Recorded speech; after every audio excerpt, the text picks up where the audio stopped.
point, I directed for the first time in my senior year of high school and really loved it. And also near the end of high school started to get really interested in theater for social change, which is kind of what I focused on in college. Okay. And I acted a lot in college as well. And then at some point, a flip kind of switched for me where I realized that I wasn't going to be happy working under other people's visions for the rest of my life. And Right.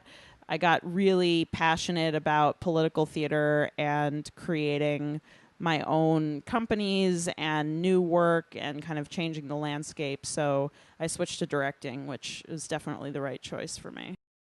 So, political theater. Why Mm-hmm. political theater? Hmm. And how would you define that? And then we'll come back to Oh the New yeah. York Ooh, big theater questions. community. Yeah. Um.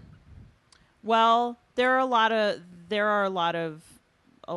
answers to those questions. I think for me, theater is powerful and has meaning in our society as a free, open space where we as human beings and people in relationships and as citizens can imagine better worlds and actually literally enact them and literally build new kinds of communities in response to what we feel is not working for us in our society now. And I think that there is no other art form that does that so explicitly Right. and immediately builds that the way that theater and performance do. And I think that's incredibly powerful. So that, I mean, that's really the thing that drives me. I also think that, you know, at its very core, theater is about a place to understand the world and to understand your place in it and to kind of unpack it um, and gain some kind of ownership over it. So I think that's very powerful. I also have, you know, politically, I also have particular interests in feminist issues and other kind of, personal identity within performance and in terms of gender and sexuality and things like that. I also studied gender studies in college in addition to theater. So that's something I'm very passionate about. And ultimately, I think, you know, those things matter to us in society to the extent that we perform them in our daily lives, Right. not just performing on a stage.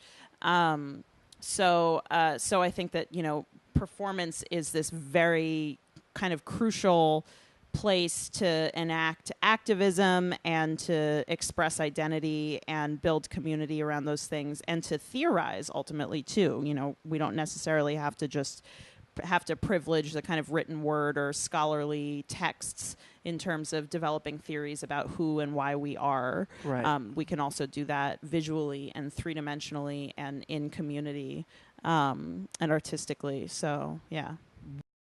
A lot of people in the independent theater community enter the community and start a company and then get so bogged down by the administrative aspects of running something with like an official company title and all of this stuff, which, you know, feels very professional and official, but no matter whether or not you do that, you're going to be broke, and whether or not you do that, you're going to make work. So, and then talk about, like, one of the biggest things I found, and this is also kind of spreads out to other, not just theater, but just anything.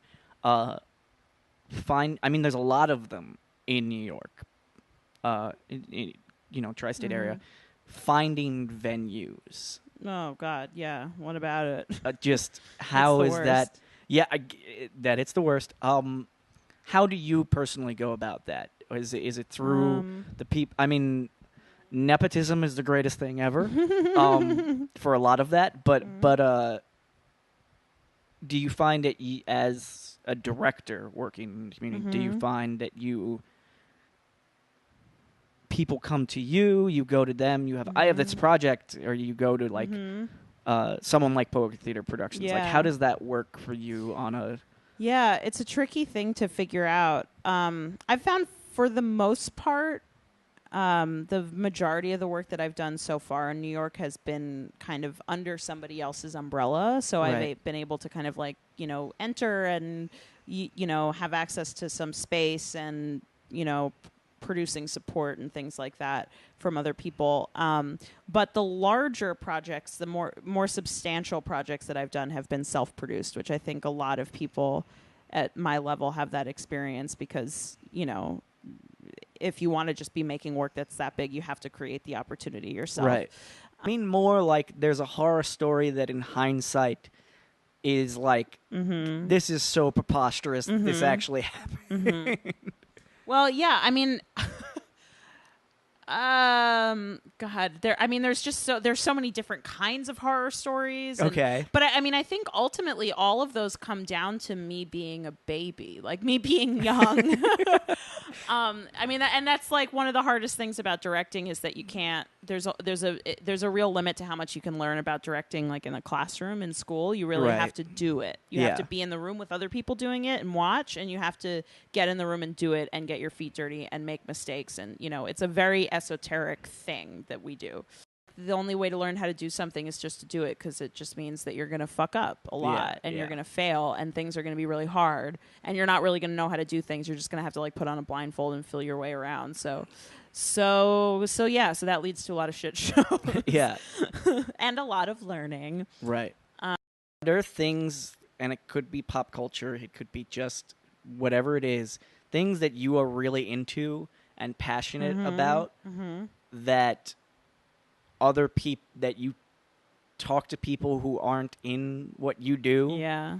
And they kind of look at you with a blank face. Yeah. And what are those things? What are those things? Yeah. Oh my God. Could be theater related. It could be go wherever you want to go with that question. Yeah. Oh my God. What am I obsessed with? I get super obsessive about social theory and gender theory and things like that, which inspired a lot, you know, a lot of like where I ended up with when I finished school, because I was doing both of those things at school, and just kind of having this obsession about like trying to find a way to like to perform theories or see theory played out in everyday experiences or personal relationships or things like that. So I do like a super nerd out on things like that sometimes, and people are like, that's cool, but I don't know what you're doing. And I mean, like a lot of the time it's like if I have some idea like that about a show that I'm working on, it's like so far upstream for me that like the actor, you know, in my mind, that once it gets down to like working with actors, they don't really get that part of it at all. But like for me, it's like constantly there in the back of my mind. And I'm like, oh, this is so cool.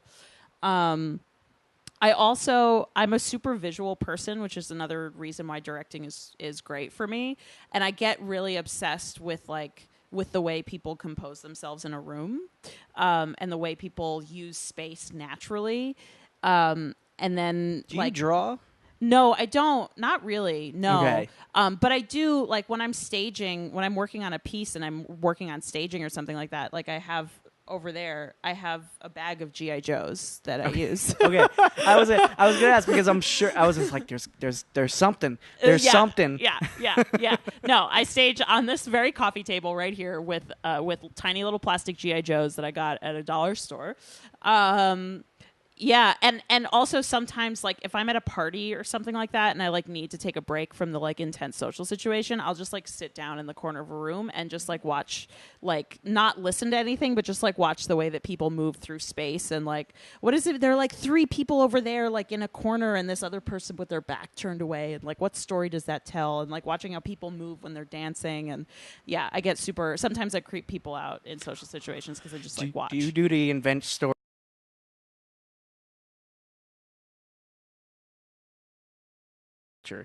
What are you into watching? Do you obsessively watch anything? Where are you with that? Yeah.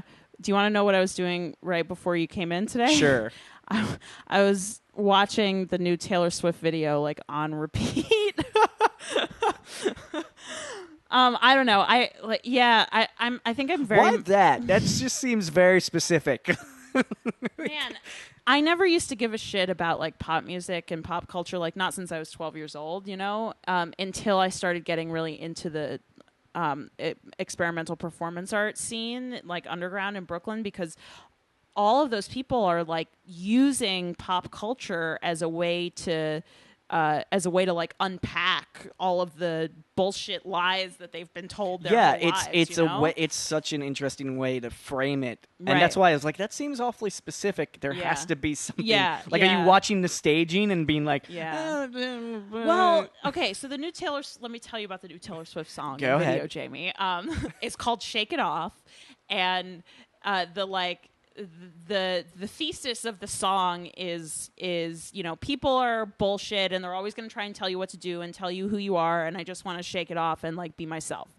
It's kind of a good message actually, and this is part of why I'm kind of obsessed with it now, because it's like, oh, but it's Taylor Swift. It's like the pop and from culture from like a social like feminist queer Yeah. theory thing, it's Yeah. always fascinating to watch Yeah, totally. To who watch are that the stuff. quote unquote icons of whatever Exactly. mainstream culture Yeah. puts But up Taylor as that. Swift is kind of like sort of in this in between zone now, where she's like, what she's actually saying is kind of progressive in terms of pop music, and it's Right. not like Britney Spears would never sing that song. But the video for it is her dancing in all these very specific kind of specifically marked identities and looking ridiculous while doing it, and kind of saying, well, like, I can't be the perfect anything. I can't act out, I can't pretend to be all of these different things with all these rules, and I just want to shake all of this like pressure off and just be myself.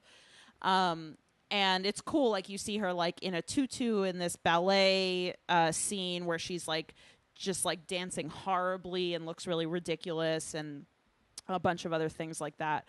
But then what it doesn't it's like the examination stops at a certain point, because at the end of the video she's dancing with this group of people and in this outfit that's clearly supposed to communicate like, this is just plain old me, like I'm just being simple old me.